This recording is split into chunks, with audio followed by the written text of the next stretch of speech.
করার জন্য, ডিজাইন করার জন্য তোমাদের হচ্ছে আহ, যখনই আমরা কোনো একটা ইকুইপমেন্ট অথবা কোনো একটা প্ল্যান ডিজাইন করব, তার আসলে সেফটি সিকিউরিটি নিয়ে চিন্তা করতে হবে। হ্যাঁ, তো আমাদের আজকে ক্লাসটা হচ্ছে কি কি জেনারেল কনসিডারেশন, কি কি কনসিডার করতে হবে তোমার কোন একটা প্ল্যান ডিজাইন করার জন্য। ঠিক আছে, কি কি কনসিডার করতে হবে এটা। আচ্ছা, জেনারেল ডিজাইন কনসিডারেশন, এটা হচ্ছে আমরা নর্মালি জানি যে তোমাদের এই জিনিসগুলো আমি প্রথম ক্লাসে বলেছিলাম যে একটা প্রসেস ডিজাইন করার জন্য প্রথমে হচ্ছে তোমার প্ল্যান্ট লোকেশন, তারপর হচ্ছে প্ল্যান্ট লেআউট, প্ল্যান্ট অপারেশন, তারপর হচ্ছে আহ, এ, তোমার control, utility use, structure design, materials handling, storage, pattern consideration, এইগুলো চিন্তা করতে হবে। এগুলো কোনটা কি জিনিস সেটা তোমাকে বলতেছি। আচ্ছা, প্ল্যান্ট লোকেশনটা কি জিনিস? প্ল্যান্ট লোকেশনটা হলো তোমার কোন জায়গায় আসলে আমি আমার ইন্ডাস্ট্রিটা বানাবো, এটা নিয়ে আমি কথা বলছিলাম যে আমার এমন একটা ইন্ডাস্ট্রি বানাইতে হবে, ইন্ডাস্ট্রি এমন জায়গায় বানাইতে হবে যেখানে আমার র মেটেরিয়াল অ্যাভেলেবল আছে, আমার প্রোডাক্টটাও আমি ওই জায়গায় বিক্রি করতে পারবো, এরকম জায়গায় আমি প্ল্যানটা বানাবো। এখন আমার যদি ধরো আহ, আমার এমন একটা প্ল্যান বানাইলাম যেটা আমার আসলে র মেটেরিয়ালটা আনতে হবে অনেক দূর থেকে। ঠিক আছে, সেইখানে হচ্ছে কোনো নদী নাই, যাওয়ার রাস্তা নাই, এরকম জায়গায় প্ল্যান্ট লোকেশন যদি হয়, তাহলে তোমার হচ্ছে ট্রান্সপোর্ট কস্ট অনেক বেশি বেড়ে যাবে। ঠিক আছে, তাহলে প্ল্যান্ট লোকেশন অবশ্যই তোমার হচ্ছে সুইটেবল লোকেশনে হইতে হবে। প্ল্যান্ট লেআউট, প্ল্যান লেআউটটা হচ্ছে, তুমি লেআউট বলতে হচ্ছে বোঝায় তোমার ইকুইপমেন্টটা আসলে কোন জায়গায় তুমি বসাবা, কোন ইকুইপমেন্টটা কোন জায়গায় বসাবা। এখন ধরো তোমার এই জায়গায় হচ্ছে নদী আছে, হ্যাঁ, এই জায়গায় নদী আছে। এখন তোমার এমন একটা আহ, ইয়া লাগবে, ইটিপি, ধরো তুমি ইটিপি একটা ইকুইপমেন্ট মানে ওয়াটার ট্রিটমেন্ট প্ল্যান্ট, সেটা বসাবা। ধরো তুমি নদী থেকে অনেক দূরে ওয়াটার ট্রিটমেন্ট প্ল্যান্ট বসাও, এখান থেকে যে ওয়াটার তুমি ট্রিট করবা সেটা যদি নদীতে ছাড়তে হয় তাহলে অনেক বড় পাইপিং এর দরকার হবে বা হচ্ছে ঝামেলা হবে। আমি যদি এই ওয়াটার ট্রিটমেন্ট প্ল্যান্টটা নদীর কাছাকাছি বসাই, আমার প্ল্যান্টটা যদি পুরো প্ল্যান্টটা যদি এতটুকু হয়, এবং ওই ওয়াটার ট্রিটমেন্ট প্ল্যান্টটা যদি আমি নদীর কাছাকাছি বসাই, তাইলে সেটা হচ্ছে বেটার। সো প্ল্যান্ট লোকেশন তো একটা জিনিস, এইটা ধরো পুরোটাই হচ্ছে একটা লোকেশন, কিন্তু লোকেশনের পরে আমি কোন ইকুইপমেন্টটা কোন জায়গায় বসালে সুইটেবল হবে সেটা নিয়েও চিন্তা করতে হবে।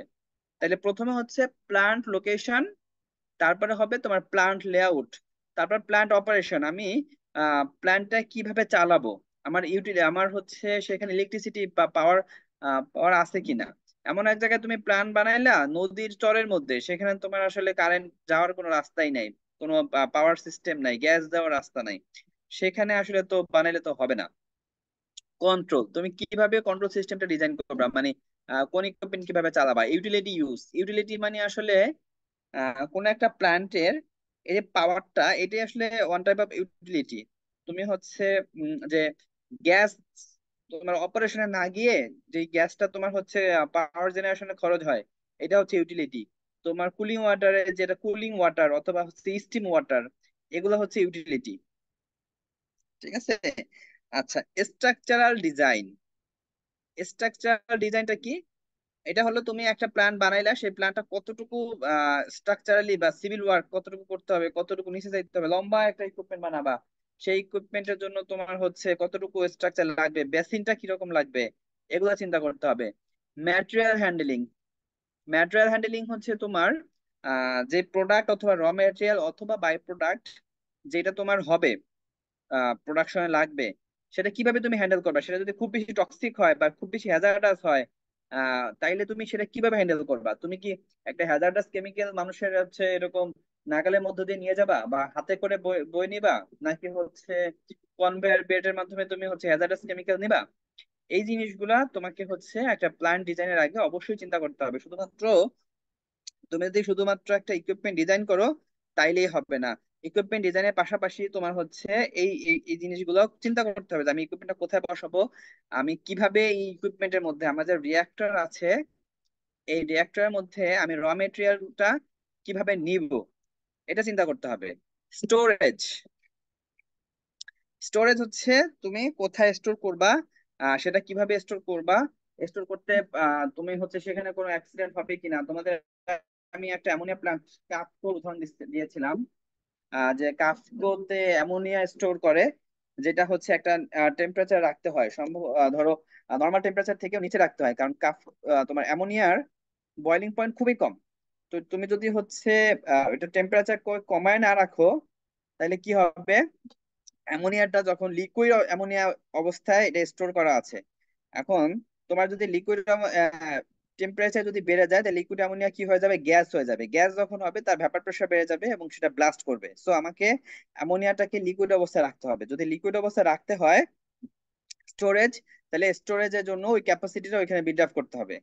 ঠিক আছে, আরেকটা হচ্ছে পেটেন্ট কনসিডারেশন।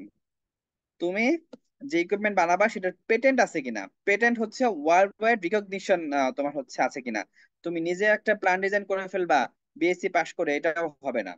ঠিক আছে, তুমি যেটা বানাবা সেটার পেটেন্ট থাকতে হবে, অর্থাৎ তুমি যে কোনো ইকুইপমেন্ট ডিজাইন করলে ওটা ইন্টারন্যাশনালি রিকগনাইজড, যে তোমার এই এই ডিজাইন ঠিক আছে, সেই রিকগনিশনটা থাকতে হবে। ঠিক আছে, তাহলে আমার প্ল্যান ডিজাইন কনসিডারেশনের জন্য কি কি লাগবে, প্ল্যান্ট লোকেশন, কি কি কনসিডার করতে হবে যে কোনো একটা প্ল্যান্ট করার জন্য, plant location, plant layout, plant operation, তারপর হচ্ছে তোমার control, utility use, structural design, material handling, storage and plant consideration, pattern considerations. ঠিক আছে, ওকে। এই জিনিসগুলোর পাশাপাশি তোমার হেলথ এন্ড সেফটি নিয়ে আলাপ করতে হবে, লস প্রিভেনশন আলাপ করতে হবে, environmental consideration. Health and safety মানে হচ্ছে যারা কাজ করে তাদের দিকটা চিন্তা করতে হবে। লস প্রিভেনশন মানে হচ্ছে তোমার ধরো তুমি যেই প্রোডাক্টটা বানাবা সেটা যদি লস হতে থাকে, যেমন হচ্ছে ধরো, কখনো তোমরা ফার্টিলাইজার ইন্ডাস্ট্রিতে গেছো? কেউ কি গেছো কখনো ফার্টিলাইজার ইন্ডাস্ট্রিতে? জি স্যার, আমরা গিয়েছিলাম। জি স্যার, আমরা কয়েকদিন আগেই স্যার আসা করছি। সেখানে অ্যামোনিয়ার গন্ধ পেয়েছো? অ্যামোনিয়ার গন্ধ, অ্যামোনিয়া। তার জি একবার স্যার। অজ্ঞান হয়ে যাইতেছিলাম প্রায়। চোখ টাক জ্বালায় ফেলছে। হ্যাঁ, এই তো। তাহলে এটাই তো হচ্ছে তোমার লস। হ্যাঁ, ওইখানে অ্যামোনিয়া তো অনেক দামি একটা কেমিক্যাল, ওইটা হচ্ছে দেখো বিভিন্ন লিকেজ দিয়ে লস হচ্ছে। তাহলে এইটা যদি লস হইতে থাকে, এই লস প্রিভেনশন যদি তুমি না করতে পারো, যেমন মানুষ ওইখানে যারা কাজ করছে করে তাদের জন্য যেরকম সমস্যা, এবং তোমার টাকা পয়সা বা হচ্ছে তোমার প্রোডাক্টেরও সমস্যা, ক্ষতি হচ্ছে, তাহলে এই লস প্রিভেনশন করতে হবে। এনভায়রনমেন্টাল কনসিডারেশন, যেটা হচ্ছে আমি যেই যে কেমিক্যালটা এনভায়রনমেন্টে ছাড়বো সেটা আমার এনভায়রনমেন্টে কতটুকু ইম্প্যাক্ট করবে, বা আমার যে ডিওই যে রুলস রেগুলেশন আছে কতটুকু ছাড়তে পারবো, এই জিনিসগুলো জেনে তারপর চিন্তা করতে হবে। ঠিক আছে, তাহলে এই স্লাইডে কোনো কিছু আছে বোঝার মতো? বুঝছো না? জি স্যার। ইয়েস স্যার, বুঝছি স্যার।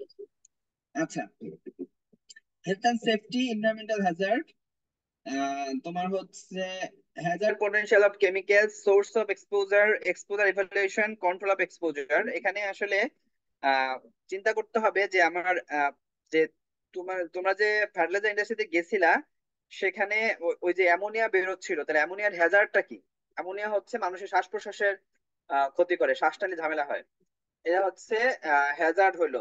তাহলে আমি হ্যাজার্ড পোটেনশিয়াল, ওই হ্যাজার্ড কেমিক্যালে কিরকম ক্ষতি করতে পারে সেটা দেখতে হবে, এবং সেটা কোন জায়গা থেকে কেমিক্যালটা এক্সপোজার হচ্ছে, বের হয়ে যাচ্ছে, ওই সোর্সটা অর্থাৎ ওই লিকেজ গুলো চিন্তা করতে হবে। এক্সপোজার ইভ্যালুয়েশন, কতটুকু এক্সপোজ হচ্ছে, যেই যতটুকু এক্সপোজ হচ্ছে সেটা আসলেই ক্ষতিকর কিনা। ধরো তোমার পুরো ইন্ডাস্ট্রিতে সামান্য একটু লিক হয়েছে, এখন ওটা খুঁজে বের করে তোমার ঠিক করতে যদি ধরো অনেক টাকা খরচ হয়, তার থেকে চিন্তা করতে হবে আসলে কতটুকু মানে বের হচ্ছে, ওটা আসলে নেগলিজেবল যদি হয় বা মানুষের ক্ষতি না হয়, তাহলে আমার ওটা নিয়ে চিন্তা করার দরকার নাই। সো এক্সপোজার ইভ্যালুয়েশন মানে কতটুকু পরিমাণ ক্ষতি হচ্ছে সেটাও চিন্তা করতে হবে। আর একটা হচ্ছে কন্ট্রোল, সেটা কিভাবে কন্ট্রোল করা যাবে, কি পরিমাণ আসলে বের হচ্ছে, আর সেটা কন্ট্রোল কিভাবে করা যায়, এই জিনিসগুলো চিন্তা করতে হবে। তাহলে এটা হচ্ছে স্টেপ, যে আমার আহ কি কি হ্যাজার্ড পটেনশিয়াল অফ কেমিক্যাল, কিরকম ক্ষতি করার মতো এটার অবস্থা, সোর্স কোথায় আছে, তারপর হচ্ছে কি পরিমাণ বের হচ্ছে, লিক হচ্ছে, একটা হচ্ছে কন্ট্রোল অফ এক্সপোজার, কিভাবে আমি কন্ট্রোল করতে পারি। ঠিক আছে, হ্যাজার্ড পটেনশিয়াল অফ কেমিক্যালস, একজন বিজ্ঞানী সে বলছে যে all substance are poison, there is none which is not a poison, the right dose differentiate a poison from a remedy. বলছে সমস্ত কেমিক্যালই হচ্ছে পয়জন, তোমার পৃথিবীতে যা কিছু আছে সবই পয়জন, কিন্তু হচ্ছে ডোজ হচ্ছে, রাইট ডোজ হচ্ছে তুমি কি পরিমাণ নিতে পারতেছো বা কি পরিমাণ ডোজ তোমাকে দেওয়া হচ্ছে, ওইটা হচ্ছে তোমার পয়জন বা রেমেডি। রেমেডি মানে হচ্ছে তোমার উপকার করে যেটা। এখন ধরো উম, তুমি একটা ট্যাবলেট খাচ্ছ, ট্যাবলেট প্যারাসিটামল। এখন তুমি যদি একটা প্যারাসিটামলের পরিবর্তে একদিনে তুমি যদি হচ্ছে 20টা প্যারাসিটামল খাও, তাহলে তোমার লাভ হবে না ক্ষতি হবে?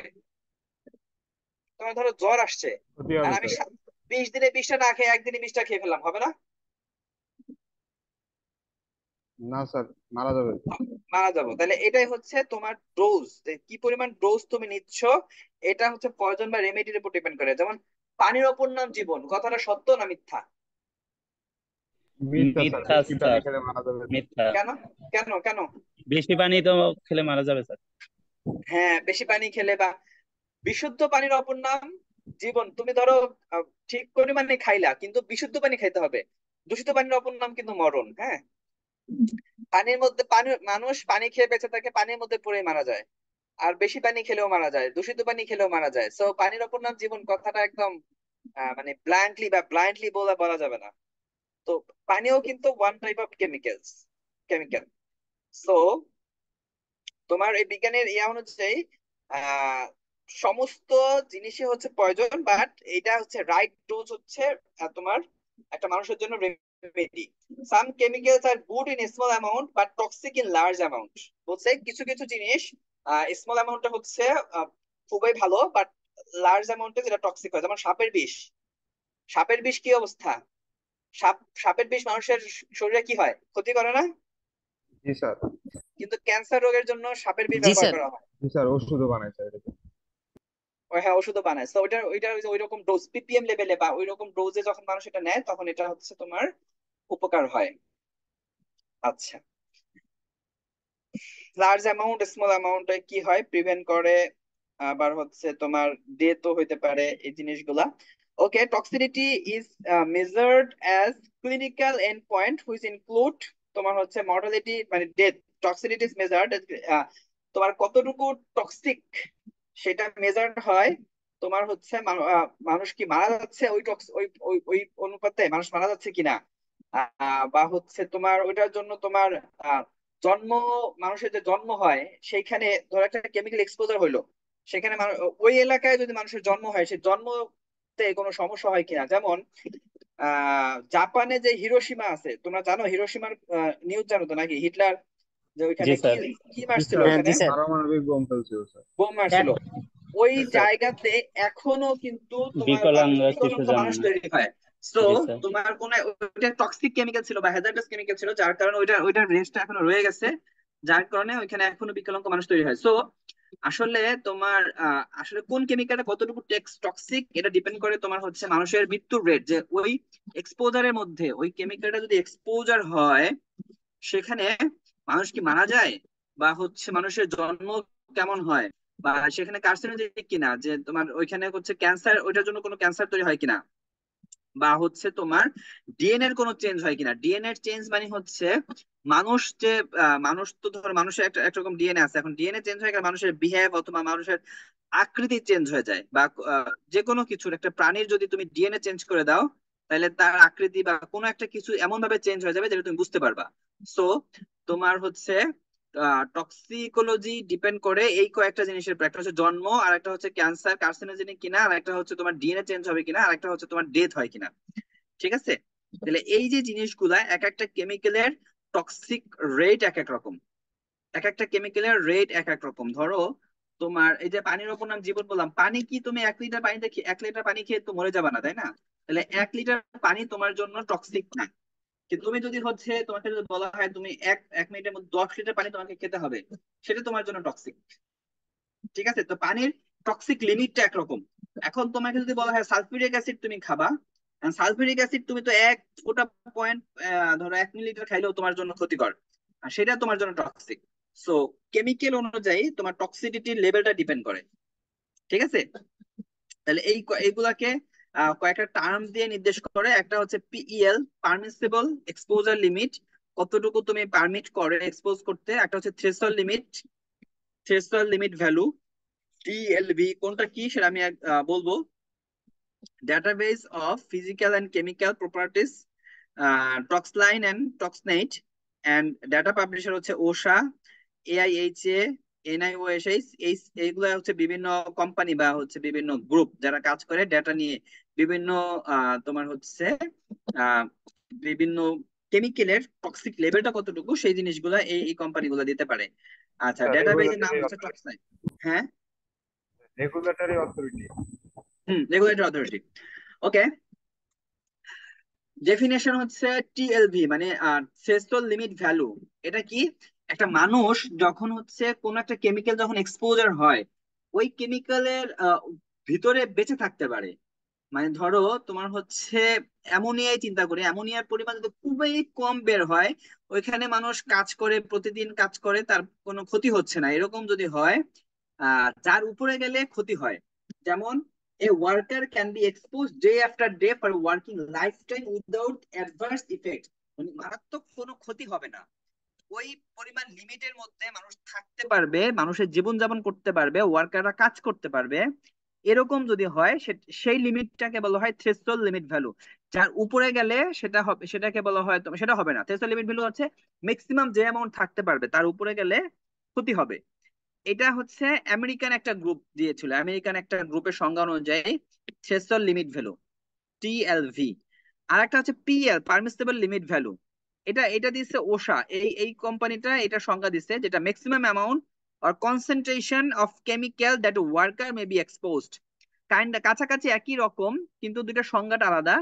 যে ম্যাক্সিমাম কনসেন্ট্রেশন কোনটা, কতটুকু কনসেন্ট্রেশন থাকতে পারবে তোমার হচ্ছে কোন একটা কেমিক্যাল যেটার মধ্যে মানুষ বসবাস করতে পারবে। ঠিক আছে, এটা ওশা অনুযায়ী, ওশার সংজ্ঞা অনুযায়ী। তাহলে একটা হচ্ছে পারমিসিবল লিমিট ভ্যালু, যেটা নির্দেশ করে কনসেন্ট্রেশন। আর টিএলভি থ্রেশহোল্ড লিমিট ভ্যালু, যেটা হচ্ছে নির্দেশ করে তোমার হচ্ছে টোটাল কেমিক্যাল কতটুকু হতে পারে। যেমন আমি যদি বলি পারমিসিবল এক্সপোজার লিমিট যেটা, এটা হচ্ছে এয়ারে, তাহলে এটা হবে ধরো মিলিগ্রাম পার লিটার। মানে পার লিটার এয়ারে কতটুকু, কত মিলিগ্রাম বা কত মিলিগ্রাম কেমিক্যাল থাকতে পারবে উইদাউট এনি ইফেক্ট, কোন রকম ইফেক্ট ছাড়া পার লিটার ওই এয়ারের মধ্যে মানুষ যখন বসবাস করবে তার কোনো ক্ষতি হবে না। সেটা হচ্ছে মিলিগ্রাম পার লিটার, কত মিলিগ্রাম পার লিটার থাকতে পারবে। এটা কনসেন্ট্রেশন, এটাকে পিপিএম ও বলা হয় অনেক সময়, PPM milligram per litre, parts per million. আচ্ছা, আর এই যে এসিজিআইএইচ আমেরিকান একটা ইনস্টিটিউশন, এটা সংজ্ঞা অনুযায়ী যেটা হবে তোমার একজন মানুষের ধরো ওয়েট, সে হচ্ছে ধরো 10 কেজি, 10 কেজিতে কতটুকু অ্যামোনিয়া বা কতটুকু কেমিক্যাল, ওই কেমিক্যালটা ট্রেস লিমিট গুলো আমি যার বের করতেছি সিঙ্গেল কেমিক্যাল, তার কতটুকু ধরো কত গ্রাম নিতে পারবে, ধরো 2 মিলিগ্রাম নিতে পারলো, 2 মিলিগ্রাম। এইটা হচ্ছে তোমার থ্রেশহোল্ড লিমিট ভ্যালু, অর্থাৎ মিলিগ্রাম পার কেজি। এটা হবে তোমার থ্রেশহোল্ড লিমিট ভ্যালু। আর পারমিসিবল লিমিট এক্সপোজার যেটা, এটা হচ্ছে কনসেন্ট্রেশন, কত কনসেন্ট্রেশন পর্যন্ত থাকতে পারবে। তো এটা ইউনিট হচ্ছে মিলিগ্রাম পার লিটার। এখান থেকে তোমার হচ্ছে অঙ্ক আসতে পারে, থ্রেশহোল্ড লিমিট ভ্যালু এবং পারমিসিবল লিমিট ভ্যালু, এই এই এই ইয়ে থেকে অঙ্ক দিতে পারি, ছোট ছোট ছোট ছোট অঙ্ক 10 মার্কের। আচ্ছা, লিথাল ডোজ, লিথাল ডোজ 50। এটা কি? লিথাল ডোজ 50 মানে হচ্ছে দেখো লিথাল ডোজ 50 এটা হচ্ছে the amount of chemical which produce death 50%। মানে ধরো এক্সপোজারের মধ্যে তুমি একটা কেমিক্যাল এক্সপোজার দিলা, সেটার মধ্যে যদি তোমার হচ্ছে 50% মানুষ মারা যায়, 50% মারা যাবে, তাহলে ওই ডোজটাকে বলা হবে তোমার লিথাল ডোজ 50, 50% ধ্বংস হয়ে যাবে। ঠিক আছে, তাহলে এটা হচ্ছে milligram per KG, median lethal dose milligram per KG. একটু আগে যে উদাহরণ এক্সাম্পলটা দিলাম, যে কত কেজিতে কত মিলিগ্রাম ইউজ হতে পারে। আর মিডিয়ান লিথাল কনসেন্ট্রেশন হচ্ছে তোমার 50%, যেই কনসেন্ট্রেশন থাকলে 50% মানুষের ডেথ হয়ে যাবে, সেটা হচ্ছে তোমার পিপিএম দিয়ে নির্দেশ করে মিলিগ্রাম পার লিটার। এটা ওয়াটারে হতে পারে বা এয়ারে হতে পারে। হ্যাঁ, milligram. Lethal LC, lethal concentration হচ্ছে এলসি 15 আর হচ্ছে 50, আর লিথাল ডোজ হচ্ছে এলডি 50। তাহলে এটার ইউনিট হচ্ছে তোমার মিলিগ্রাম পার কেজি, আর এটার ইউনিট হচ্ছে তোমার মিলিগ্রাম পার হচ্ছে তোমার লিটার। ঠিক আছে, ওকে। তাহলে এটা কিন্তু এই যে এখানে এটা হচ্ছে কনসেন্ট্রেশন, যেটা হচ্ছে লিথাল কনসেন্ট্রেশন 50% ইয়া হয়ে যাবে। আর এটা হচ্ছে মিলিগ্রাম পার কেজি, উপরেরটা থ্রেশহোল্ড লিমিট ভ্যালু। তাহলে এখানে কিন্তু উইদাউট, এই থ্রেশহোল্ড লিমিট ভ্যালু হচ্ছে উইদাউট এনি ইফেক্ট, কোনো ইফেক্ট হবে না।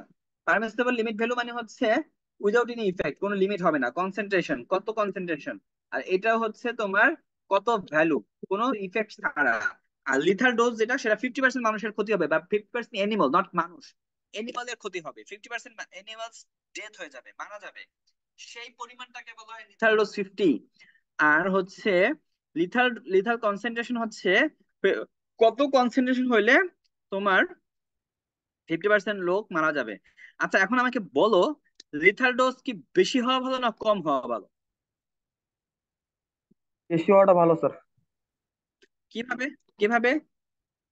তাহলে স্যার ডোজ বেশি লাগবে, বেশি পরিমাণে থাকতে হবে, আর কনসেন্ট্রেশনও। অনেক বেশি পরিমাণ কেমিক্যাল হইলে মানুষ মারা যাবে, না আদারওয়াইজ মারা যাবে না। তার মধ্যে তাইলে এখানে দেখতে পাচ্ছ যে এক একটা কেমিক্যালের লিথাল ডোজ দেওয়া আছে, তাহলে এখানে সবচেয়ে ভয়ঙ্কর কেমিক্যাল কোনটা? সবার নিচেরটা sir, botulinum toxin. Botulinum toxin. এটা হইলে একদম মানুষ মানে এত 0.0001 হইলেই মানুষ একদম মারা মারা যাচ্ছে। 1 কেজিতে তোমার হচ্ছে দেখো ওই যে মিলিগ্রাম পার কেজি, তো পার কেজিতে 0.00001, 4টা 0 1 মিলিগ্রাম দরকার হয়। এটা কিন্তু অনেক কম, তাই না? 1 2 3 4 5, তাহলে 10^5 মিলিগ্রাম পার কেজি, অর্থাৎ 10^8 কেজি পার কেজি। তুমি 1 কেজিতে 10^8 কেজি লাগবে মানুষ মারার জন্য, 50% মানুষ মারা যাবে। আর অ্যালকোহল দেখো, অ্যালকোহল হচ্ছে 10,000, সোডিয়াম ক্লোরাইড হচ্ছে 4,000। ঠিক আছে, ওকে। এখন এই যে তোমার হচ্ছে সোর্স অফ এক্সপোজার, অথবা হচ্ছে মানে কিভাবে তুমি হচ্ছে ইয়াগুলা করবা, source and types of exposure কিভাবে হবে, সেটা হচ্ছে একটা হচ্ছে সলিড আকারে যাবে, dust particle cutting, grinding, solid handling, সরাসরি মানুষের ইনহেল করে ডাস্ট পার্টিকেল গুলা, লিকুইড স্পিল হতে পারে অথবা গ্যাস আকারে যেতে পারে। তাহলে আরেকটা হচ্ছে তোমার ইনহেলাশন, মানে হচ্ছে তুমি শ্বাস প্রশ্বাস যে নিতে পারো। ইনজেকশন হচ্ছে তোমার হচ্ছে ইনজেকশন পুশ করে যেতে পারে, ইনজেকশন। আর ইনজেকশন ধরো মাউথ ইনটু স্টোমাক, মানে মুখের মাধ্যমে যেতে পারে। ইনহেলেশন অথবা শ্বাস প্রশ্বাসের মাধ্যমে, নোজ অথবা মানে তোমার মাউথ অর নোজ, মানে নাক এবং মুখ দিয়ে যে যাবে। আর এটা তো স্কিনের মাধ্যমে যাবে। আর এটা dermal, absorption through skin membrane, মানে আমাদের স্কিন দিয়ে যদি হচ্ছে অ্যাবজর্পশন হয়। তাহলে 4টা প্রসেসে যেতে পারে। কি কি যেতে পারে? সলিড, লিকুইড, গ্যাস, 3টা জিনিস যেতে পারে তোমার হচ্ছে মানুষের শরীরে। কোন উপায়ে সবচেয়ে বেশি চলে যাবে? ইনজেকশনের মাধ্যমে, তারপর ইনহেলেশন, তারপর হচ্ছে ইনজেকশন, তারপর হচ্ছে তোমার ডার্মাল। তার মানে ডার্মালে মানে মানুষের শরীরে অ্যাবজর্পশন হয়ে যাবে খুব কম পরিমাণ। হ্যাঁ, টাইম আফটার অ্যাডমিনিস্ট্রেশন মানে হচ্ছে কত টাইমে এটা যাবে। তুমি ইনজেকশন যখন দিবা সাথে সাথেই কিন্তু মানুষের শরীরে চলে যাবে, টক্সিক কেমিক্যাল দিলে একদম ঢুকে চলে যাবে, সাথে সাথেই ঢুকে ঢুকে যাবে। ইনহেলেশন মানুষ শ্বাস প্রশ্বাস নিয়েও চলে যাবে, যেমন তোমরা বলছিলা যে ফার্টিলাইজার ফ্যাক্টরিতে যে তোমাদের একদম অজ্ঞান হওয়ার মতো অবস্থা, তাহলে তুমি সাথে সাথে ইনহেল করতেছো, সাথে সাথে তোমার মধ্যে ওই ইফেক্টটা দেখা যাচ্ছে। ঠিক আছে, ব্লাড লেভেলে। আর তোমার হচ্ছে মুখের মাধ্যমে যদি যায় সেটা আস্তে আস্তে হয়। স্কিন অ্যাবজর্পশন এটা খুবই স্লোলি স্লোলি হতে পারে।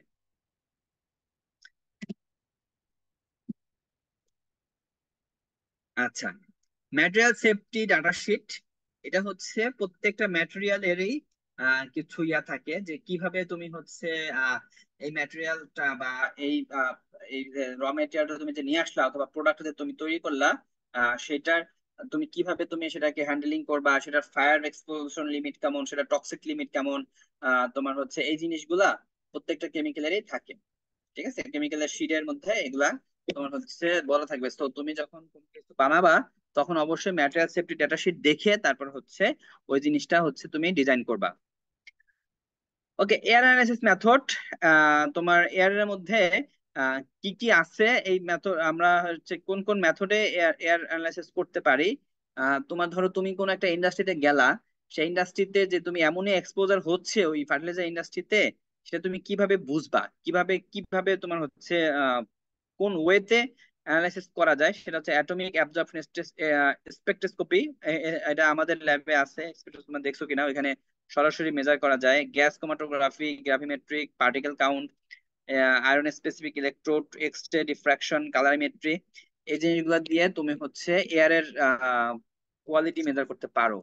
হ্যাঁ, তাহলে কোনটা দিয়ে কোনটা মেজার করতে পারো?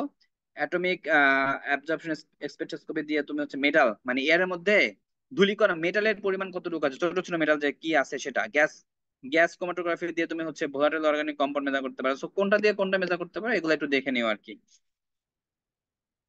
আচ্ছা, স্ট্যান্ডার্ড ভ্যালু আমাদের বাতাসে কি পরিমাণ থাকতে পারে। কার্বন মনোঅক্সাইড তুমি যদি 9 ppm থাকতে পারে maximum, 8 hour average average value 8 ঘন্টায় তুমি 9 ppm এর বেশি, ধরো কোনো এক জায়গায় 12 হইলো, কোনো এক জায়গায় আবার 6 হইলো, এরকম 8 ঘন্টার অ্যাভারেজে তুমি চিন্তা করো তাহলে হচ্ছে 9 ppm। আর 1 আওয়ারের অ্যাভারেজ যদি চিন্তা করো তাহলে 35 ppm থাকতে পারবে। তাহলে এরকম এটা স্ট্যান্ডার্ড একটা ভ্যালু। হ্যাঁ, এগুলো তো মুখস্থ করার দরকার নেই, বাট মোটামুটি একটু মনে রাখতে হবে দু একটা জিনিস, যে যাতে মনে থাকে যে কোনটার কেমন। কার্বন ডাই অক্সাইড আমার খুবই কমন, নাইট্রোজেন এটা খুবই কমন, এরকম দু একটা ভ্যালু তুমি একটু মনে রাখলা যে 1 আওয়ার এভারেজে কেমন থাকতে পারে। এখন তুমি যখন ইন্ডাস্ট্রিতে যাবা ওই জায়গায় এটা তো একটা মানুষের জন্য স্ট্যান্ডার্ড ভ্যালু, বাট তুমি ইন্ডাস্ট্রিতে গেলে দেখবা যে অনেক কিছু অনেক বেশি পরিমাণ পাবা। তো সেক্ষেত্রে আমার ওইটাকে মিনিমাইজ করাইতে হবে। আচ্ছা, তাহলে তোমার হলো 3 general principle of reducing exposure of workers to occupational Hazard. Occupational Hazard মানে কি, যারা ওখানে কাজ করে যে সমস্ত ওয়ার্কার, তাদের হ্যাজার্ড কে মিনিমাইজ করার জন্য তিনটা ওয়ে। একটা হচ্ছে সোর্স কন্ট্রোল, মানে কোন জায়গায় হচ্ছে সোর্স আছে, ট্রান্সমিশন কন্ট্রোল, আর একটা হচ্ছে পার্সোনাল প্রোটেকশন। তোমার সোর্স যেইখান থেকে আসলে টক্সিক কেমিক্যালটা কন্টামিনেশন হচ্ছে এয়ারে, সেটাকে আমার কন্ট্রোল করতে হবে। ট্রান্সমিশন, ঠিক আছে, এক জায়গা থেকে আরেক জায়গায় যখন ট্রান্সমিট হয়, ক্যাপচারিং আর blocking the contaminants from reaching the worker, মানে এটা যখন তোমার যেই সোর্স থেকে এটা তৈরি হয় সেখান থেকে যাতে এটা ওয়ার্কার পর্যন্ত না যেতে পারে, তার আগে ওই জিনিসটাকে ক্যাপচার করে ফেলতে হবে বা অ্যাবজর্ব করে ফেলতে হবে। ঠিক আছে, এটা হচ্ছে ট্রান্সমিশন কন্ট্রোল। আর হচ্ছে পার্সোনাল প্রোটেকশন, তার মানুষ যারা যারা ওইখানে ওয়ার্কার আছে তারা নিজেরাই নিজেদেরকে যাতে প্রোটেকশন করতে পারে, সেই জিনিসটাও একটা ওয়ে, যে মানুষের হ্যাজার্ড, অকুপেশনাল হ্যাজার্ড বা সেফটি নিয়ে যারা আহ, চিন্তা করে আর কি। যে একটা হচ্ছে পিপি, পার্সোনাল প্রোটেকশন ইকুইপমেন্ট। তোমার হচ্ছে একটা হচ্ছে সোর্স কন্ট্রোল, যেখান থেকে প্রডিউস হচ্ছে, আর ট্রান্সমিশন, প্রডিউস হচ্ছে, প্রডিউস তো হয়ে গেল, সেখান থেকে যাতে ওয়ার্কার পর্যন্ত না যেতে পারে তার আগে আমি ক্যাপচার করে ফেলবো। আর আরেকটা ফাইনালি যেটা, সেটা হচ্ছে প্রত্যেকটা মানুষই নিজে ধরো মাস্ক পরে থাকলো, বা হচ্ছে সে অন্য হ্যাজার্ডের জন্য সে নিজে কিছু ইকুইপমেন্ট ইউজ করলো, যেমন হচ্ছে সে অ্যাপ্রন পরে থাকলো, এগুলো কিন্তু পিপি কাইন্ড অফ যে পার্সোনাল প্রোটেকশন ইকুইপমেন্ট। বা ইন্ডাস্ট্রিতে যেখানে হায়ার এক্সপোজার লিমিট, যেখানে যেখানে অনেক বেশি তৈরি হয়, সেখানে আরো হায়ার প্রোটেকশন ইউজ করা যেতে পারে। ঠিক আছে, তাহলে তোমার এই তিনটা জিনিস মনে রাখতে হবে। 3 general principle of reducing exposure of worker to occupational hazard. ঠিক আছে, তাহলে এখানে একটা আছে entry routes of toxicant and methods for control. তোমার কোন কোন উপায়ে কোনটা কোনটা যেতে পারে এটাই একটু আগে বললাম। স্কিন দিয়ে কোনটা যাবে, ইনজেকশন, তারপর ইনহেলেশন, এগুলো দিয়ে কোনটা যেতে পারে। এবার আমরা এতক্ষণ পড়লাম টক্সিডিটি, এবার পড়বো তোমার হচ্ছে ফায়ার অ্যান্ড এক্সপ্লোশন হ্যাজার্ড। তোমার lower flammable limit, minimum concentration of fuel in the air required for ignition. তোমার ধরো ইগনিশন হতে পারে, কিন্তু তোমার কিচেনে এটা হচ্ছে কম, তোমার এক্সপ্লোশন হয় কখন বলতে পারো কিচেনে? যেমন ধরো তোমার গ্যাস লিক হয়ে গেল, গ্যাস যদি লিক হয় তখন তার হচ্ছে অক্সিজেনের সেখানে উপস্থিতি থাকলে। অক্সিজেন, ওইখানে হচ্ছে অনেক পরিমাণ ফুয়েলের কনসেন্ট্রেশন যদি অনেক হাই হয়ে যায়, তাহলে উইদাউট এনি স্পার্ক ওইখানে তোমার হচ্ছে দুম করে এক্সপ্লোশন হবে। ঠিক আছে, জি যদি স্যার। তোমার ইসের পরিমাণ বেশি হয়, তাহলে এটাই বলছে minimum concentration of fuel in air required for ignition at ambient temperature. Ambient টেম্পারেচারেই হচ্ছে তোমার ইগনাইট করবে। আচ্ছা, এটা হচ্ছে বলা হয় লোয়ার ফ্লেমেবল লিমিট। আচ্ছা, আরেকটা হচ্ছে upper flammable limit, concentration above which ignition will occur. Concentration তুমি যদি হচ্ছে, আরেকটা জিনিস আছে যে তোমার যদি কনসেন্ট্রেশনটা বেশি হয়ে যায় তাইলেও কিন্তু সেখানে ইগনিশন হবে না। যেমন মিথেনের জন্য 16.4। এখন এটাই এটাই আমার প্রশ্ন ছিল, ধরো আমি যদি বলি যে অনেক পরিমাণ যদি থাকে তাইলে হচ্ছে ইগনিশন হবে, তাহলে একটা গ্যাস সিলিন্ডারের মধ্যে কেন এক্সপ্লোশন হয় না? গ্যাস সিলিন্ডারের মধ্যে তো মিথেন আছে, বা তোমার ধরো প্রোপেন বা বিউটেন আছে, তাহলে তখন কেন এক্সপ্লোশন হয় না? কারণ ওটার মধ্যে পিওর প্রোপেন আছে, 90% ধরো প্রোপেন আছে, বা 50% প্রোপেন আছে, তা সেক্ষেত্রেও হবে না। প্রত্যেকটা এক্সপ্লোশনের জন্য তোমার একটা লিমিট থাকে, যেমন মিথেনের, তাহলে এক্সপ্লোশনের লিমিট কত? 4.4 থেকে 16.4, 4.4 থেকে 16.4 এর মধ্যেই তোমার হচ্ছে এক্সপ্লোশন হবে। এই পরিমাণ থাকলে, 16.4 এর বেশি থাকলে সে এক্সপ্লোশন হবে না, সেখানে আসলে আগুন ধরবে না। 4.4 এর থেকে থাকলেও আগুন ধরবে না। এখন তুমি যখন মিথেনকে পোড়াও, তখন তুমি তো যদি 100% মিথেন দাও, তা সেটা পড়ে কেন? সেটা হচ্ছে তখন তোমার বাতাসে এয়ার আছে, অক্সিজেন আছে, নাইট্রোজেন আছে, ওইটা যখন মিক্স হয় তখন কনসেন্ট্রেশন যখন কমে আসে তখন হচ্ছে সেখানে ফায়ার হয়। বা তুমি হচ্ছে যদি এক্সপ্লোশন চিন্তা করো, আসলে এক্সপ্লোশন মানে হচ্ছে ফায়ার নয়, এক্সপ্লোশন মানে হচ্ছে আরো কি বলবো, আহ ধুম করে যেটা বাস্ট হয় সেটা। তাহলে ফায়ার এক্সপ্লোশনের জন্য মিথেনের যে কনসেন্ট্রেশন, এই কনসেন্ট্রেশনে না আসলে সে আসলে আগুন ধরবে না। ঠিক আছে? তাহলে এই এই জিনিসটা মনে রাখতে হবে। লোয়ার ফ্লামেবল লিমিট যেমন হচ্ছে এটা কাইন্ড অফ ইসের মতো, সাউন্ড, শব্দোত্তর শ্রাবণান্ত শক্তি আর শব্দ তো শক্তি, তোমরা শুনছিলে না এরকম একটা কিছু শুনছো? জি স্যার। শব্দোত্তর এটা আমরা 20,000 শুনতে থেকে 20,000 পাই। 20,000 বেশি হয়। হইলে 20 থেকে 20 হাজার হইলে আমরা শুনতে পাই। তাহলে এর বেশি হলে শুনতে পাই না। যেমন বাদুর কোন তরঙ্গ উৎপন্ন করে বাদুর? শব্দ তো। শব্দোত্তর, মানে শব্দ। আমাদের আমাদের লিমিটের বাইরে, যেটা আমরা শুনতে পাই না। ঠিক আছে? LOI হচ্ছে the minimum concentration of oxygen expressed as a percentage that will support the combustion of a polymer. আচ্ছা, যেমন হচ্ছে মিনিমাম কনসেন্ট্রেশন অফ অক্সিজেন লাগবে যেটার জন্য আসলে কোন একটা পলিমার অথবা কোন একটা ফুয়েল যে হচ্ছে কম্বাসন হবে বা আগুন ধরে যাবে, সেটাকে বলা হবে তোমার LOI। অটো ইগনিশন টেম্পারেচার কোনটা? যে টেম্পারেচারে তোমার হচ্ছে ইগনিশন হবে without any spark. Without any spark মানে কি? স্পার্ক মানে কি, তুমি হচ্ছে যে পাথরে পাথরে ঘর্ষণ দিলে কি হয়? আগুন তৈরি হয় না? আগুন জ্বলে না? পাথরে পাথরে ঘর্ষণ দিলে আগুন জ্বলে না? ওটা হচ্ছে জি স্যার, একটা স্পার্ক। তোমার ম্যাচ দেখছো? ম্যাচ, গ্যাস লাইট, জি স্যার দেখছি জি স্যার, স্যার। ওখানে ওইটা পাথর। হচ্ছে, ওইখানে কিন্তু একটা পাথর থাকে, ওইটা হচ্ছে একটা স্পার্ক।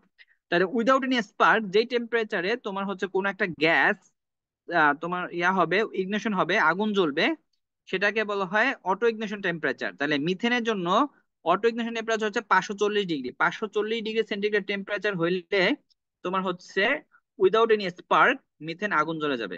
গ্যাসোলিনের জন্য 220 ডিগ্রি সেন্টিগ্রেড টেম্পারেচার।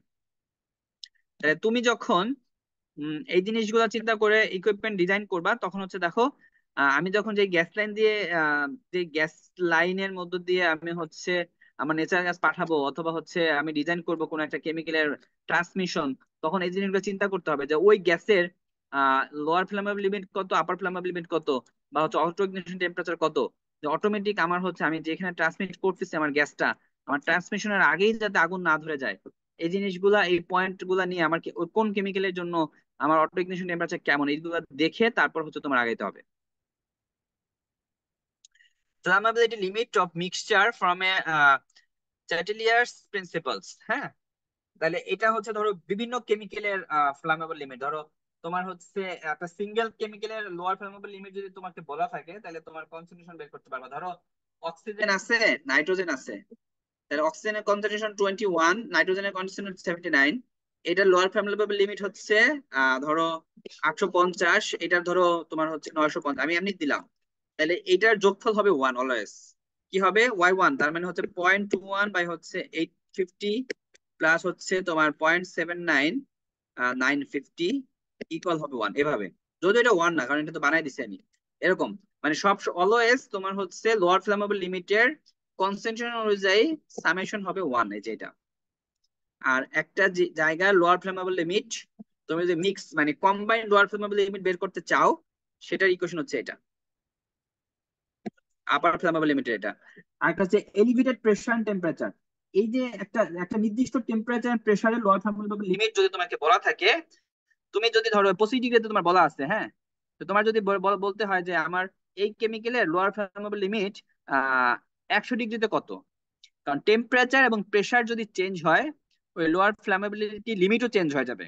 আমি এতক্ষণ যে বলতেছিলাম যে এই যে লোয়ার ফ্ল্যামেবল লিমিট 4.4 আর 16.4, এটা হচ্ছে তোমার অ্যাম্বিয়েন্টে। তোমার যদি হচ্ছে প্রেসার বেড়ে যায় অথবা টেম্পারেচার বেড়ে যায়, তাহলে ওই জিনিসগুলো চেঞ্জ, কনসেন্ট্রেশন চেঞ্জ হয়ে যাবে।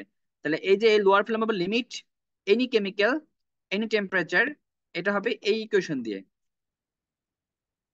এটা হচ্ছে টেম্পারেচারের জন্য, আর এটা হচ্ছে প্রেসারের জন্য। তোমার আহ এই এই ইকুয়েশন গুলো একটু মুখস্থ করতে হবে, এখান থেকে অঙ্ক আসবে, অঙ্ক মাস্ট। শোনা গেছে কথা? জি স্যার। হুম।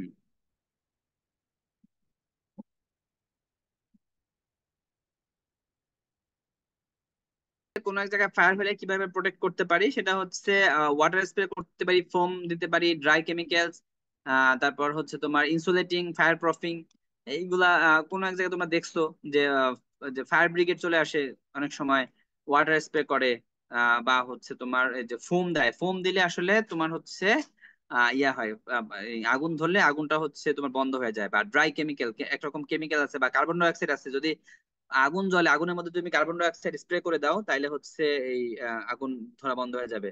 এই যে এগুলো হচ্ছে ফায়ার এক্সটিংগুইশার। ফায়ার এক্সটিংগুইশার দেখছো না তোমাদের তোমাদের ইয়াদের ল্যাবে থাকার কথা বা তোমাদের জি স্যার, ডিপার্টমেন্টে আমাদের থাকার আমাদের কথা। হলেই হলে আছে, রুমের সামনে আছে। রুমে আচ্ছা। সব। এগুলাই। এক্সপ্লোশন, শুধু ফায়ার না, এখন আমরা দেখবো এক্সপ্লোশন। এক্সপ্লোশন হচ্ছে ধুম করে যেটা বাস্ট হয়, সাডেন এক্সপ্লোশন, ক্যাটাস্ট্রফিক রিলিজ হবে এনার্জি সাডেন এক্সপ্লোশন যদি হয়। ধরো কিভাবে সাডেন এক্সপ্লোশন হতে পারে, যেমন ওই যে আমি যদি বলি যে অ্যামোনিয়া যে আমার কাফতে যে অ্যামোনিয়ার ট্যাঙ্কটা আছে, ওইটা কি হলো, ওইটার মধ্যে পুরোটাই হচ্ছে লিকুইড আছে, হ্যাঁ লিকুইড আছে। তাহলে আমার এখানে পুরোটা লিকুইড, এখন কি হবে, আস্তে আস্তে যদি আমার টেম্পারেচার বেড়ে যায়, বয়লিং পয়েন্ট তো খুবই কম, এখানে ভ্যাপার হইতে থাকবে, ভ্যাপার ভ্যাপার হতে থাকবে। তাহলে এই যে আমার এখানে যে ট্যাঙ্কটা আছে, ভ্যাপারের জন্য একটা প্রেসার তৈরি হবে, সেই ভ্যাপার এই ট্যাঙ্কটাকে ভাঙতে দিবে না, বা এই ট্যাঙ্কটাকে ব্লাস্ট করতে দিবে না, বা এই এই ট্যাঙ্কটা ধরো মজবুত আছে।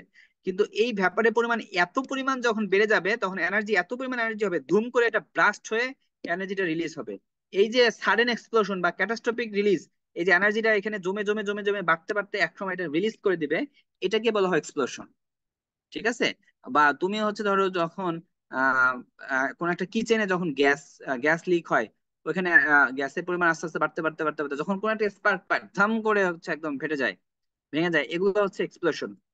আচ্ছা, তাইলে কি পরিমাণ এনার্জি রিলিজ হচ্ছে সেটার জন্য এখানে একটা ইকুয়েশন আছে যে এনার্জি রিলিজ টিএনটি ইকুইভ্যালেন্ট তোমার ধরো physical reaction, chemical reaction, nuclear রিয়াকশনে তোমার এই ইকুয়েশনটা ইউজ করা হবে। যেমন হচ্ছে ই হচ্ছে ম্যাক্সিমাম এনার্জি রিলিজ, ভিজি হচ্ছে volume of the gas in the container, কতটুকু ভলিউম ছিল, পিবি হচ্ছে burst pressure of the container, যদি ব্লাস্ট হওয়ার সময়, ব্লাস্ট যখন হয়েছে ওই অবস্থায় এখানে প্রেশার কত দেখাইছে, আর এটা হচ্ছে সারাউন্ডিং এয়ারের প্রেশার, এখানে কত প্রেশার আছে, আর k the ratio of the specific heat, specific ratio. তাহলে তোমার এই পরিমাণ ইনফরমেশন যদি দেওয়া থাকে, তাহলে তুমি কতটুকু এনার্জি রিলিজ হবে সেই জিনিসগুলো তুমি হচ্ছে বলতে পারবা বা বের করতে পারবা, যে একটা যে কোনো এক্সপ্লোশনের সময়, সাডেন এক্সপ্লোশনের সময় আমার এনার্জি রিলিজ কত হয়েছে সেটা আমি বের করে ফেলতে পারবো। আচ্ছা, তারপর হচ্ছে তোমার blaze, VC, dust explosion, boiling liquid, expanding vapour explosion, হ্যাঁ, sudden depressurisation, rapid vaporisation with explosive force. তোমার হচ্ছে কি হয়েছে, তোমার sudden depressurisation, rapid vaporisation with explosive force. তার মানে হচ্ছে তোমার কোন একটা জায়গার প্রেসার যদি ধুম করে কমে যায়, প্রেসার যদি কমে যায় তাহলে বয়লিং পয়েন্ট কমে না বাড়ে বলো তো? এই প্রেসার বাড়লে বয়লিং পয়েন্ট বাড়ে না কমে? বয়স কমে তো তাহলে বাড়া উচিত। বাড়া উচিত। প্রেসার প্রেসার বাড়লে বাড়বে, আর প্রেসার কমলে প্রেশার কমবে স্যার, কমবে। কমবে। সো কোন জায়গায় প্রেসার যদি কমে যায়, তাহলে হঠাৎ করে তোমার হচ্ছে লিকুইড অবস্থা থাকলে সেটা ভ্যাপার হয়ে যায়। তাহলে এই যে একটা র্যাপিড ভ্যাপারাইজেশন হবে ডিপ্রেসারাইজেশনের জন্য, হঠাৎ করে প্রেসার কমে গেলে ভ্যাপার হয়ে যাবে, এবং সেই ভ্যাপার গুলা তোমার হচ্ছে কি হবে, boiling liquid expanding vapour explosion, মানে ভ্যাপার হয়ে এক্সপ্লোড করবে। তাহলে ওইটাকে বলা হয় ব্লেজ, বিএলইভি। ভিসি কি, vapour cloud explosion, large cloud or vapour and explosion occurs with ignition. তোমার হচ্ছে এক জায়গায় ভেপার আছে, কোন একটা ভেসেলের মধ্যে আসছে ভেপার, কিন্তু তুমি হচ্ছে কোন একটা ইগনিশন সোর্স এখানে চলে গেল, এই এই ইকুইপমেন্টের ভিতরে কোন একটা ইগনিশন সোর্স, বা এখানে কোন একটা তো ঘর্ষণে এক্সপার্ক হলো, এক্সপার্কের কারণে ভিতরে যে পুরোটাই ভেপার ছিল, ভেপারটা তোমার হচ্ছে ফায়ার হয়ে এক্সপ্লোড করবে, এটাকে বলা হয় ভিসি। Dust explosion মানে কি, dispersed in air, a small particle size suspended over sufficient amount of time and ignited. Dust আছে সেটা হচ্ছে এয়ারের মধ্যে তোমার হচ্ছে কি হবে, ছোট ছোট ডাস্ট এয়ারের মধ্যে তোমার ডিসপ্লাস অবস্থা থাকবে, সাসপেন্ডেড অবস্থা থাকবে, এবং সাফিসিয়েন্ট অ্যামাউন্ট হচ্ছে তোমার সাফিসিয়েন্ট অ্যামাউন্ট সময় পর্যন্ত তোমার হচ্ছে এয়ারের ভিতরে থাকে, সেটাই হচ্ছে তোমার ডাস্ট এক্সপ্লোশন। যেমন ধরো কোনো একটা কি বলবো, কোনো একটা ঘর পরিষ্কার করলে তুমি যখন ঝাড়ু দিবা তখন সেখানে যদি অনেক পরিমাণ ডাস্ট থাকে, সেটা কি এয়ারের মধ্যে ডিসপার্সড হতে থাকে, এবং যদি কোনো কারণে সেখানে আগুন ধরে যায়, তাই সেটাকে বলা হয় ডাস্ট এক্সপ্লোশন। একটা হচ্ছে ব্লেজ ভিসি, আর একটা হচ্ছে ডাস্ট এক্সপ্লোশন। এই যে এক্সপ্লোশন এরিয়া। আচ্ছা, boiling liquid expanding vapour explosion বা ব্লেজ। বয়লিং লিকুইড এক্সপান্ডিং কি, হিট লিকেজ হলো ইনটু কন্টেনার, তারপরে তোমার filled with boiling liquid result in excessive vaporisation, এগুলো তো বললাম, এই রাপচার, ট্যাঙ্ক ফেটে যাবে, সেখানে সাডেন প্রেসার কমে যাবে, তাইলে হচ্ছে তোমার ব্লেভ হবে। আর ভিসি কি, তোমার হচ্ছে ভ্যাপারের মধ্যে আগুন লেগে যাবে, সেখানে তোমার হচ্ছে ভ্যাপার ক্লাউড এক্সপ্লোশন হবে। এখানে সুন্দর সুন্দর লিঙ্ক দেওয়া আছে, আমরা চাইলে লিঙ্কও দেখতে পারি। একটা ব্লেড দেখি কিভাবে হবে।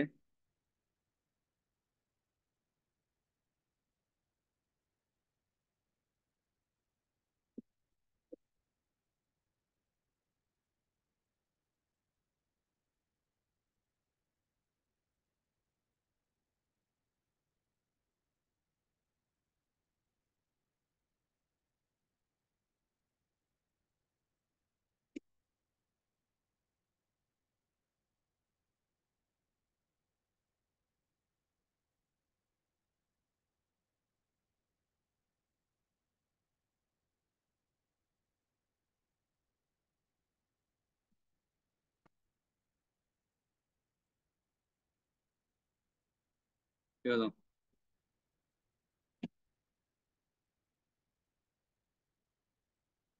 আমার পিসি কি হ্যাং মারলো?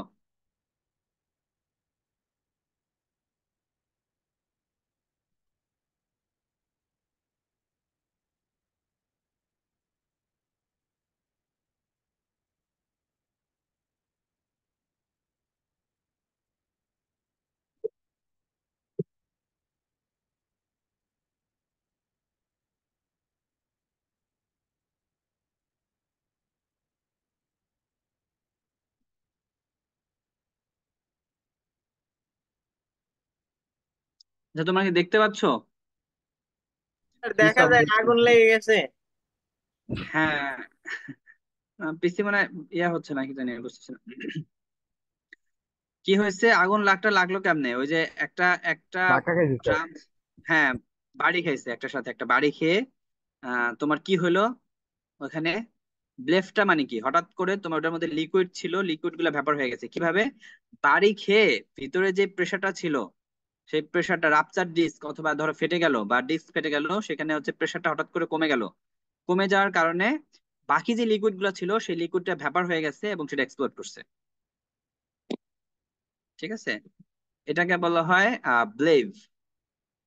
এটা কিন্তু ওই ট্যাঙ্কের ভিতরে তোমার লিকুইড ছিল, ট্যাঙ্কের ভিতরে লিকুইড ছিল, সেই লিকুইড গুলা ধরো একটার সাথে বাড়ি খেয়ে ফেটে গেল, ফেটে যে ভিতরে হাই প্রেসারের যে লিকুইড ছিল সেটা বের হয়ে গেল, প্রেসার কমে গেল, যার কারণে হচ্ছে তোমার ওইখানে ওই ভ্যাপার হয়ে গেল, সব ভ্যাপার হয়ে যাওয়ার কারণে এক্সপ্লোশন হয়েছে। আচ্ছা, আল্লাহ 8% আছে, একটু ওয়েট করো, আমার চার্জারটা লাগাই দিই।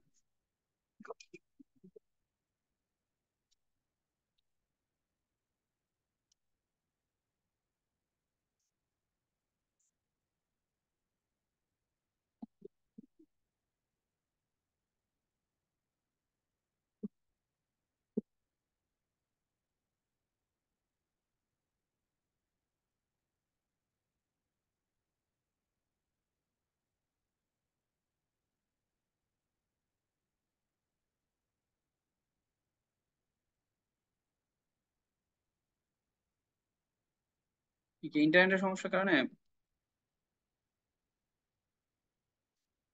জি স্যার হতে পারে। মানে চলতেছে না, এই যে ঘুরতেছে। আচ্ছা, তোমরা নিজেরা একটু তাহলে দেখে নিও ভিডিও গুলা, লিঙ্ক যেহেতু দেওয়া আছে। জি স্যার, ঠিক আছে। স্লাইড গুলো দিয়ে দিন। ঠিক আছে স্যার, ওই যে তো স্যার ব্লাস্ট হয়েছে স্যার। না, ব্লাস্ট হলো কিভাবে হলো কি কারণে হলো এটা তো ভালোভাবে বোঝা যাচ্ছে না আর কি দেখে, মানে এখানে স্লো। শুধুমাত্র তুমি দেখলে ব্লাস্ট হয়েছে এটা কিন্তু কারণ না, দেখতে হবে কি কারণে ব্লাস্ট হয়েছে, কিভাবে ছিল সেইটা। ডাস্ট ওটার এক্সপ্লোশন। সাথে হয়তো বা কনফ্লিক্ট হয়েছে স্যার। হুম হুম। না না, সংজ্ঞার সাথে মিলাবা। এই যে boiling liquid expanding vapour explosion, এটা এই সংজ্ঞার সাথে তুমি ভিডিওর সাথে কোনো মিল পাও কিনা, ভ্যাপার ক্লাউড এক্সপ্লোশনের সাথে মিল পাও কিনা, ডাস্ট এক্সপ্লোশন, এগুলো একটু দেখো। ঠিক আছে। আচ্ছা, তাহলে আমার মনে হয় আজকে এই পর্যন্ত আমি রাখলাম। আহ তোমাদের সাথে জি স্যার। Okay sir. কালকে আরেকটা ক্লাস নেবো। কালকে, কালকে পারবা রাতে? স্যার পরশু দিন কুইজ আছে স্যার, কালকে হবে না। কুইজ আছে?